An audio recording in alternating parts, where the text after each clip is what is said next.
Ақмола облысындағы Бұланды ауданы алып жоба міне осында бой түзеуде. Жоспар бойынша фабрика ең заманауи құрылғылармен жабдықталмақ. Соның өзінде мұнда 1000 адам жұмыспен қамтылады.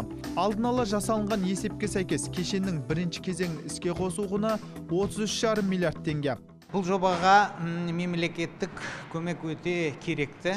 Өйткені бұл жобаның 11 жылға созылатын түрі бар болатығын, окупаемость жағы инфраструктурасын үкімет әкеліп жатыр.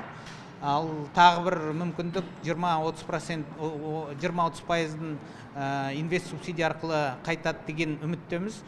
Кәсіпорынның бірінші кезеңі келер жылдың 3-ші тоқсанында іске қосылады. Оның аумағында 4 құс өсіру алаңы, 12 қора мен өнімді қайта өңдеу цехы жұмыс жасайды. Сондай-ақ инкубатор салуда көзделуде. Бүгін біз Макин құс фабрикасының бірінші кезекті құрылысын даму банкі қаржыландыруды бастайтынын хабарлаймыз. Бұл Қазақстандағы ірі инвестициялардың бірі.